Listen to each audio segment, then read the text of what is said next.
my channel. So today I'm going to show you how to make 5 easy DIY Halloween treats. So first off, we're going to make some Rice Krispie Treat brains. We're going to make some melted ghost marshmallow brownies.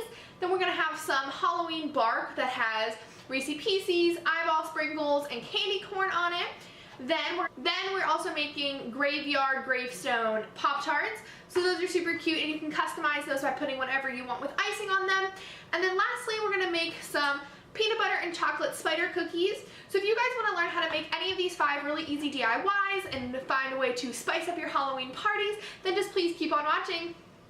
So first we're going to start out by making the brownie marshmallow ghosts. And these look like ghosts that are melting and I just think they're super cute, so let's learn how to make them. So for ingredients, we're going to need box brownies. Doesn't matter what type, you can do whatever you like. Vanilla icing. Then you're also going to need some marshmallows, and that's it. Now, you will need other ingredients because you're just going to follow the exact recipe that your box of brownies says to do. So that's what I'm doing. I'm just going to take the ingredients that it says to use, and I'm going to use those. So first, I'm just going to pour the mix into the bag, and then I'm going to add the other ingredients that I need into that. So once I have everything I need that my brownie mix calls for, I'm just going to start mixing it all together using a wooden spoon. And I'm just going to keep mixing it until it is fully mixed and has the consistency like this of normal brownies. Then once I'm done, I'm just going to pour my brownie mix into a pan that I'm going to cook it in, and then depending on the pan that you depending on the size of the pan that you use, you want to follow the directions on your box. Mine said to cook it for approximately 20 to 26 minutes, so that's what I did. So once you're done cooking and then you let them cool down completely, you're then going to cut them up so you have little squares. And this was so hard for me to cut because I made my brownies a little bit too underdone. So make sure you cook them all the way through so they're not super doughy and they're easier to cut then. So once you have that, I'm then going to take the icing and put a little bit of at the bottom of a marshmallow as my glue, and then I'm going to stick all the different marshmallows on top of my squares of brownie, and those are going to be the bodies of our ghost. So then I'm going to take some of the vanilla icing, and I'm just going to melt it for like 10 seconds in the microwave. Don't do too long because then it would just be awful. And I'm going to make a little piping bag out of a plastic bag, and I'm just going to start by drizzling this on top of the marshmallow and letting it drip down onto the brownie and onto the plate. And that is going to be as if the ghost is melting. I don't know. I think it was super cute, and it was a cute look, and it added a lot more flavor to the treat. So I'm just going to keep doing that to all of those and let those set completely. So once those are set completely, I'm then going to take a little bit of black icing in a little plastic bag that I cut the tip off and made a piping bag. And I'm going to add 2 eyes and a little screaming mouth for the ghost. And there you have it. There is the ghost marshmallow brownies that are melting and they're super delicious. So there is your first treat. Now let's learn how to make the second one. For the second treat, we're going to make super easy Rice Krispie Treat brains, and these are really easy to make, and you might have all the ingredients in your house at home. So first, we're just going to need a box of Rice Krispie Treats, and we're actually going to follow the directions on the back on how to make the Rice Krispie Treats. So you're literally going to do that. So I need a bag of marshmallows and then some butter. And I'm also going to add a little bit of red food coloring to make it look pinkish like the brain color.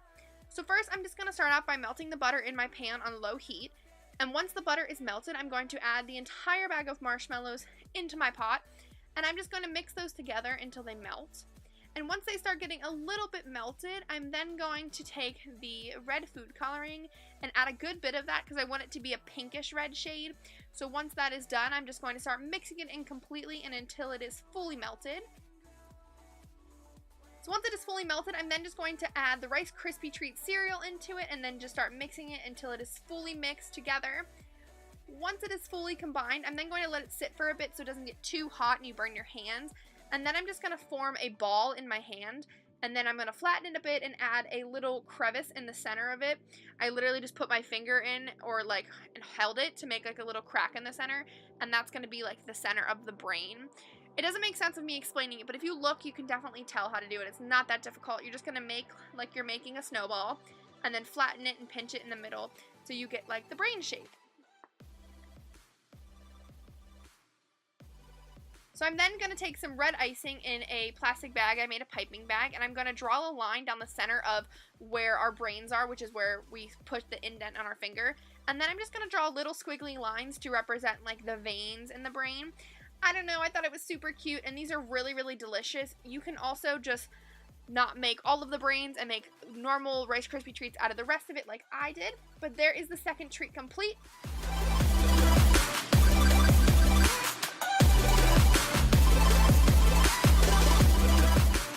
Now we are going to make some strawberry Pop-Tart coffin/gravestones.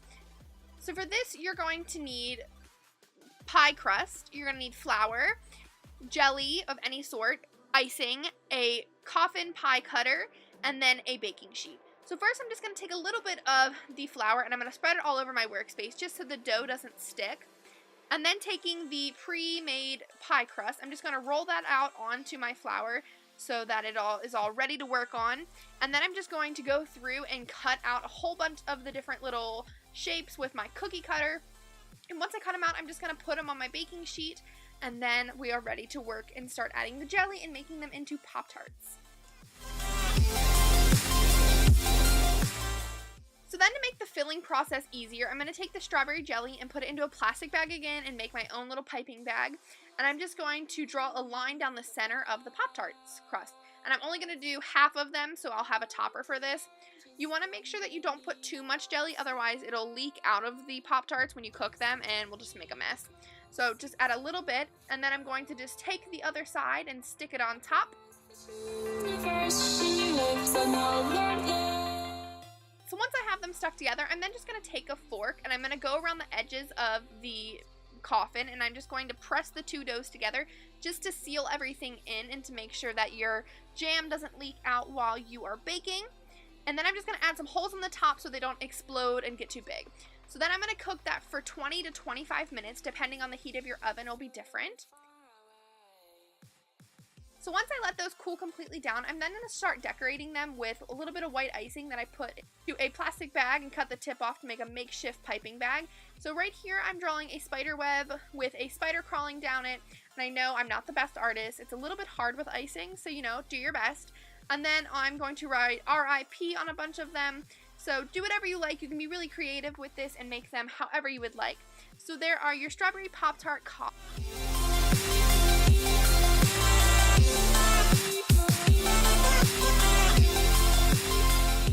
Now we're going to make the peanut butter spider cookies, and I think these are so adorable, and they were actually so delicious and so easy to make. So what you're going to need is some candy eyeballs, peanut butter, sugar, and then malt balls or Whoppers, chocolate chips, and then eggs. First I'm going to take a cup of white sugar, a cup of peanut butter, and 1 egg. And that is the simple gluten-free dough for your cookies. So I'm just going to start mixing all of that together, and it's going to take a little bit of time to mix all the ingredients together, but it'll definitely become easy, and you want it to be the texture like this. It's a little bit thick and just looks like normal cookie dough. So what I'm going to do is I'm going to take like a little ball size amount, and I'm just going to roll it in my hands and make a whole bunch of different balls. I'm just going to make as many as I can with the dough that I have. Once I'm done, I'm going to cook them in the oven for 6 to 8 minutes, depending on your oven and how it works. Mine only took 7 minutes to cook fully, so do that. Then I'm going to take the Whoppers, and I'm just going to set them in the center of each of the cookies while they're drying on the oven. And then I'm just going to let them cool completely. And when I do, I'm going to take my candy eyeballs and a little bit of melted chocolate that I put into a Ziploc bag and made a piping bag out of. Put a little bit of chocolate onto the back of the eyeballs and then stick them onto the Whopper in the center. And these are going to be the eyes of your spider. Then I'm just going to take the piping bag and draw 8 little lines sticking out of your spider so he can have legs so he can crawl all around. And there you have it. There is your simple 3-ingredient peanut butter cookies that are super cute and very festive, and they're very, very good.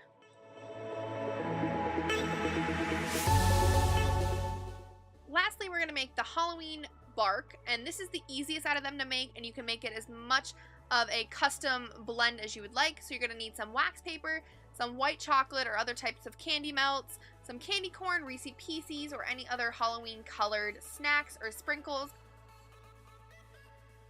So So I'm going to use a little bit of yellow food coloring, and I'm going to mix it into some white chocolate. And I actually overcooked it, so it's not the temperature it should be. So I'm just going to spread it out on a baking dish, and then I'm going to take the melted white chocolate, which is at the right consistency, which is how it should look.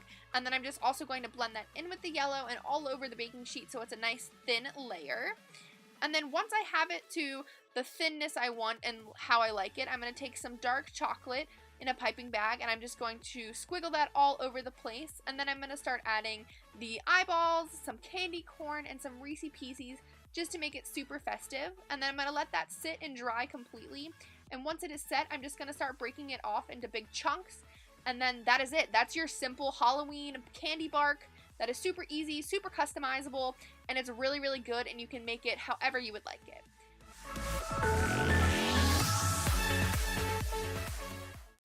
Thanks for watching, guys. I hope you enjoyed. Don't forget to give the video a big thumbs up if you did. Also, subscribe. I post videos every Wednesday, and during the month of October, I post every Wednesday and Sunday, or at least twice a week. So, I hope you guys enjoyed the video, and you guys have a great Halloween. Bye! They're pretty delicious. Definitely try these guys out. Love them.